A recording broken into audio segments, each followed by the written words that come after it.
This is called Feline Friends. Curled up on the couch with a curled up kitten cradled in your lap, both of you totally out of this world. I smile at such a lovely double take, tiptoe around the flat, afraid that you should wake. I kiss both your noses, and you both sniff and shift, adopt new synchronized poses. I can only love and sit and watch as one of you makes a move that the other will match. I take a Polaroid as I am leaving, place it between your toes where on awakening it will be seen to show you how very beautiful you've been. Thank you. My wife was, hello Bryony. My wife was pregnant and she got hit with the longings, different longings for different folks. This is my wife and it's called Longings. She had a longing for fried onions. He couldn't stand them himself, but there he was frying them for her at 4 o'clock in the morning, yawning, unshaved. She balanced them on her bump.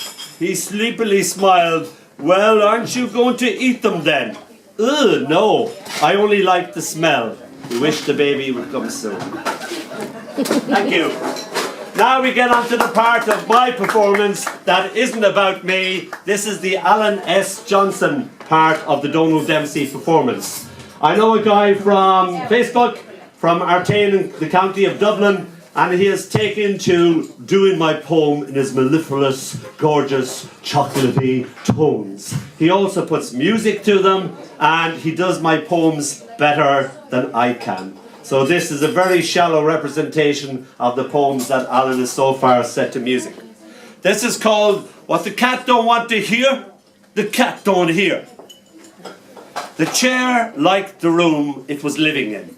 The day before it was living in a shop, only one of many such chairs. Now it had its own room. Indeed, it was the only chair there. It even had its own desk. Yet the desk was full of its own self-importance, and it only indulged in the usual polite conversation about how far or near one should be to it. The chair was rather proud of the cloud of unknowing that lay open upon it at page 144. The desk was profoundly jealous of it, whereas the chair actually took pleasure only in the mere fact of its mistress's posterior. A mirror slightly to the side allowed the chair to look out upon a garden who talked continuously about the weather. A lawn ran down to the flint-faced wall, and beyond the wall's flint-facedness lived, so the chair believed, the world. The chair, even if it had to say so itself, and human voices agreed with its opinion that it looked extremely elegant, the chair enjoyed being a chair. The only thing that irked it was the cat, whose habit it was to doze upon it when the humans left the room. Shoo! Shoo! The chair cried out in deep despair, but the cat either did not speak or pretended not to understand what was said to it. Thank you! I was in the fortunate position of being in a car crash. I don't know if anybody's been in a car crash, but the fortunate bit is, here I am, I survived, I'm not a ghost. So, we were coming back from a book fair in Belfast. We got as far as Dundalk, we pulled up at the lights. I looked to my left and said to my wife, if that car doesn't stop, it will just hurtle into us. And indeed, the car didn't stop, it jumped a red light, and I was watching my own death approach me. And I could do nothing. And time slows down, so this is about that. It's called, And There Was Me Without an Eye. Time dawdles, stretches out the crash to an infinity of now. Casually, I watched the car crash into my side as if it were someone else's story. Car runs red light, the crash about to happen, taking its time. I watched my door buckle as if an invisible monster wanted to eat its way towards me. Time finally stops. I fade to black, karate chop from the luggage from the back. I drink up unconsciousness, thirsty for the oblivion it brings. The world leaves me now, even my thoughts don't know me. I am no more a me without an eye. You knocked, Death asked politely, no, just passing through. Life swims back to me from a distant horizon. Hey, shouts life, it's me. Do I know you? I ask. Thank you. I don't write lyrics, and a friend said to me, oh, write me lyrics. And I said, I don't write lyrics, and she said, oh, please write me lyrics. So I wrote 2 lyrics for her, and she buggered off to Canada, and I never saw her again, and the lyrics lay in the drawer until Alan picked them up and put music to them. So we're musicalists tonight, so you can imagine Alan's music. This is called The Dish Ran Away with the Spoon.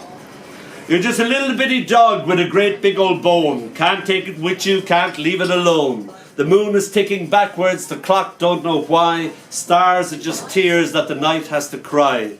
The neon dances in the puddles in the streets. Heartbreak echoes in the empty passing feet.